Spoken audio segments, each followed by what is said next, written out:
the last football game that I wanted to talk about this for Week 10 of the NFL season was Ravens versus Bears on Sunday Night Football. I mean, Ravens versus Patriots, my bad. Ravens versus Patriots on Sunday Night Football. The Patriots beat the Ravens 23-17. It was ugly, ugly weather in Foxborough. It was raining really hard, especially at the end. It was just a downpour.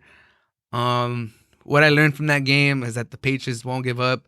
The Patriots are fighters. We've been knowing this. When they went to 3-5, or when they went to 2-5, people were saying like, you gotta write them off. Like, there's no way they come back from this. But they beat the Jets. They beat the Ravens.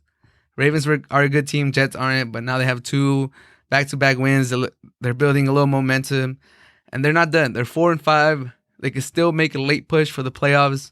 We'll see how that plays out. But Damian Harris, he looks like he's the real deal. He has another game over 100 yards rushing. He runs super hard. Watching him against the Ravens defense they're tough. They're physical, and Damian Harris is just putting his head down, finishing runs, not going down easily, getting an extra 1 or 2 yards every single run. He looks good. He looks like he's gonna be a great running back for them going forward. Cam only threw the ball 17 times. I think that was a good game plan by McDaniels. The weather did not really permit for a passing game, so they grinded the game out. They ran the ball a lot. They let their defense, do their thing. And as far as the Ravens, I've always had my doubts around the talent that they've put around Lamar Jackson. Lamar Jackson gets a lot of scrutiny because, he's not the passer that you would like him to be at this point in his career just yet. He needs to, develop more of a throwing attack. Like, you don't really think Lamar Jackson is going to bring you back with his arm.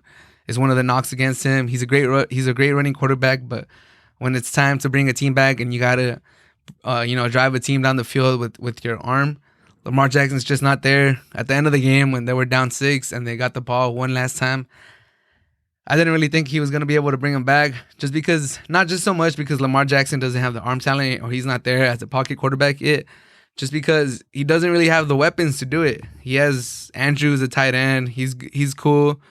But when you're trying to stretch the field, he has Snead, who's not really a number one. He has Hollywood Brown, he's fast, but he's not really like an amazing wide receiver.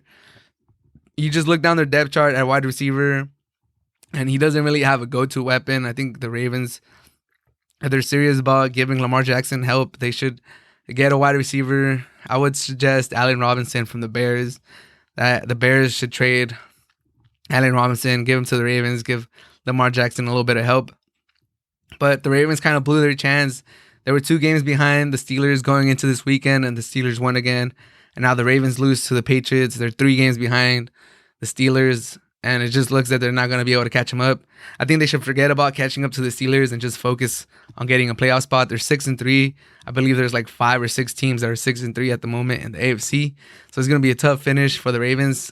They look to be a lock for the playoffs for a long, long time. And now, after losing to the Patriots and all these teams winning, that 5, 6, and 7th playoff spot, that wild card spots in the AFC are going to be a battle. So I just hope I want to see the Ravens in the playoffs. I think they're one of the elite teams in the AFC.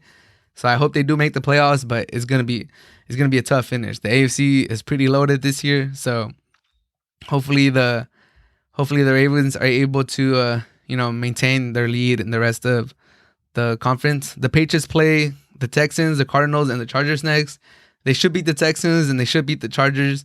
The Cardinals are a tough game, but if they're able to beat all 3 of those teams, they'll be 7-5. They'll be right there in the thick of things, and they might be able to sneak in and get a playoff spot. And who knows? Don't count Belichick out. Don't count the Patriots out.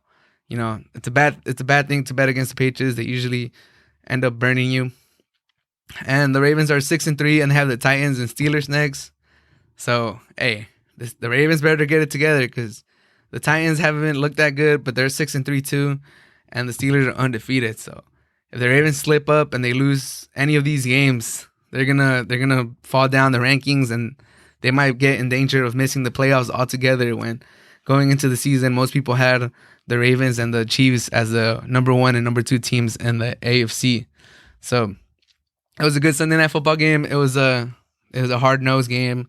Like I said, the weather didn't really permit for a lot of passing game, but the Patriots grinded that game out, and they're 4-5 now. They keep their chances alive. They're the only team other than all the 6-3 teams that has a chance to make the playoffs. It's either you're a 6-3 team and you're fighting for a playoff spot, or you're the Patriots at 4-5 with a slim chance to sneak in. Especially if they add another playoff spot. If games get canceled, they might have a chance. But we'll see. I am a big Cam fan, so I hope he does good, and I hope he's able to rejuvenate his career, because I've always been a Cam Newton fan, and he's not as quick as he used to be, and maybe his arm talent is diminishing, but he's still a fun guy to watch play. So we'll see how the season plays out. But Patriots upset the Ravens on Sunday Night Football. It was a pretty good game.